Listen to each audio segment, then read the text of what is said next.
কেউ যদি ইবাদতের ভেতরে মরে, কোরআন পড়তে, যেমন হযরত উসমান কোরআন শরীফ পড়তে পড়তে শহীদ হয়ে গেছে, কোরআন পড়তেছে আর ওনার গর্দান কেটে ফেলছে। ইতিহাসের পাতায় কেউ কেউ আছে হাদিস পড়তে পড়তে মরে গেছে, আর কেউ আছে বিড়ি খেতে খেতে মরে গেছে। মরণের সময় কেউ নামাজ পড়তে চায়, হযরত হুসাইন মরার আগে নামাজ পড়তে চাইছে।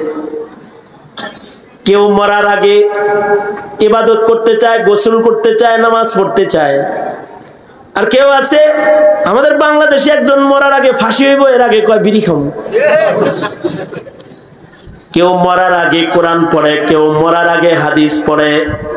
যেমন মুহাদ্দিসিনদের কেউ কেউ আছে মরার আগে হাদিস পড়তে পড়তে মারা গেছে। আবু যুরআ রাজি রাহমাতুল্লাহি আলাইহি অনেক বড় এক মুহাদ্দিসের নাম। এত বড় মুহাদ্দিস যার লাখ লাখ হাদিস মুখস্থ ছিল। সুবহানাল্লাহ, আগামীকাল কে বললেন? কত হাদিস মুখস্থ ছিল? লক্ষ লক্ষ। ওনার এক ছাত্র, আবু যুরআ রাজির ছাত্র, ওনার ছাত্রদের কিছু নাম শুনেন। যেমন ওনার ছাত্র হইল আহমদ বিন হাম্বল রাহমাতুল্লাহি আলাইহি, আলী ইবনুল মাদানী রাহমাতুল্লাহি আলাইহি, মানে ইমাম বুখারীর উস্তাদ আলী ইবনুল মাদানী, ইয়াহইয়া ইবনে মাঈন রাহমাতুল্লাহি আলাইহি, অর্থাৎ ইমাম বুখারীর উস্তাদরা হলো ওনার ছাত্র। তাহলে উনি কত বড়।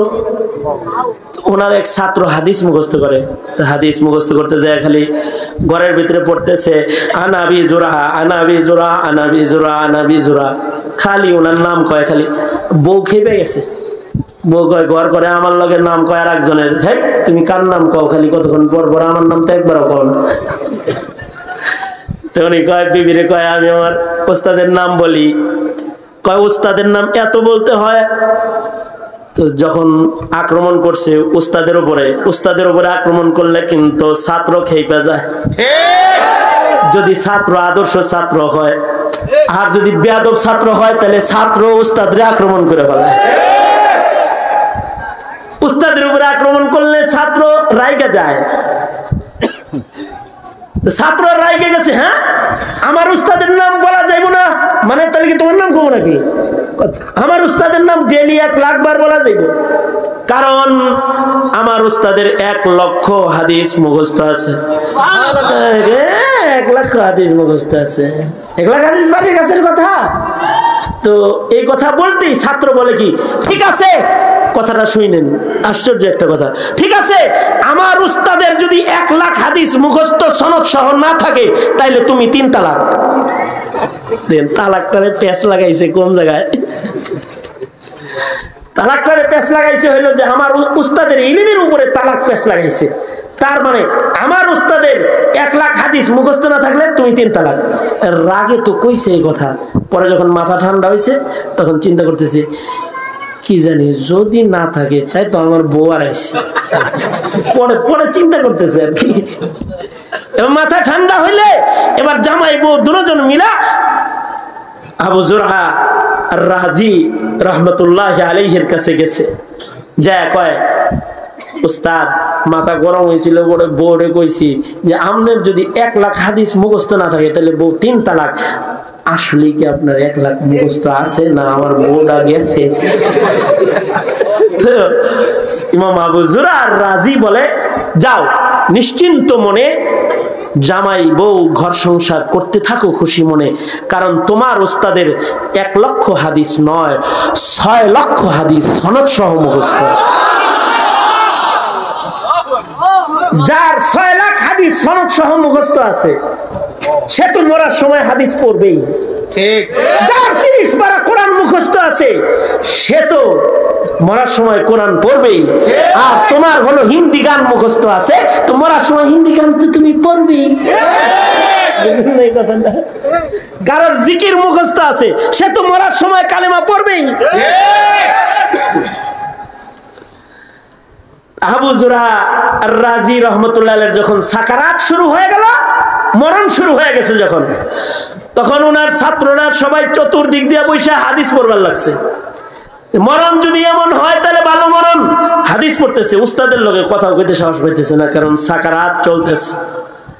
এমন সময় আবু যুরা রাজি তিনি বলতে শুরু করলেন, হাদাসানি ফুলান আন ফুলান আন ফুলান আন আবি হুরায়রাতা قال قال رسول الله صلى الله عليه وسلم من مات وهو يعلم لا اله الا الله। এই কথাটা বলছে আর প্রাণ পাখিটা বাইরে গেছে। মুহাদ্দিসিনরা কয় কাউলান লা ইলাহা ইল্লাল্লাহ বলছে, আর আজরাইলের রূহ টান দিয়ে ফিআলান দাখালাল জান্নাহ কইরা ফেলাইছে। এটাও কারোর মরণ হয়, আর কারোর মৃত্যু হয় নাস্তিকের মিছিলে, মুরতাদের মিছিলে, কুফরের মিছিলে। কারোর মরণ হয় কুফরের উপরে। এ কারণে ভালো মরণ চাইতে হয় আল্লাহর কাছে। আজব দেশে বসবাস করি তো আমরা। আমাগর দেশে মুসলমানের কবর যেই গুরুস্থানে হয়, নাস্তিকের কবর ওই গুরুস্থানেই হয়। এ কারণে ভালো কবরের জায়গা আল্লাহর কাছে চাইতে হয়। তোমার পরে যেন সহজে কোনো নাস্তিক না মরে, তাহলে তো সিরিয়ালে কবর দিব। তো নাস্তিক তোমার পরে মরলে নাস্তিক নিয়ে হতাই দিব কবর পাশে। এ কারণে ভালো মরণ চাইতে হয়, মরণের সময় শান্তি চাইতে হয়। কারণ মরণের সময় শান্তি চাইলে ডাইনে বামের কবর গুলা ভালো হয়। ডাইন বামের কবর ভালো হইলে তোমার লাভ কি? মনে মনে ভাবতে পারো যে আমার ডাইনের কবর বামের কবর ভালো হইলে আমার কি লাভ, আমার কি লাভ। মনে করেন মোয়েনের পাশের বাড়ির বিল্ডিং এ আগুন লাগছে, উনি কি করবো? কি টাকা পয়সা সব আগে সরাইবো, পানি নেওয়ার আগে ওনার গর্তে। বিশ্বাস করেন আর নাই করেন, সত্য কি ঠিক না? ওনার ঘরে যে টাকাগুলো আছে এটি আগে সরাইবো। চিন্তা করবো জানালা দিয়ে যদি কোনো রকম খালি এই দিকে আহে তো আমি শেষ।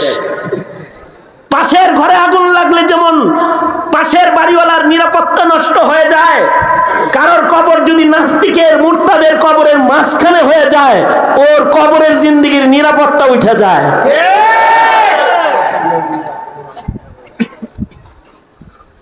এই কারণে আরব দেশে এখনো নিয়ম আছে, বাচ্চাদের গুরুস্থানে কোনো বুড়ারে কবর দেয় না। কেন?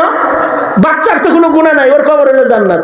বুড়াটারে দিমে যদি আগুন জ্বলে তো বাচ্চার ঘুম ভেঙে যাবে কতক্ষণ পরে পরে। মনে কি হয় রে, বাড়ির আওয়াজ কেড়ে, এরে সাপে ফুস করে কেড়ে, এগুলো দেবো না।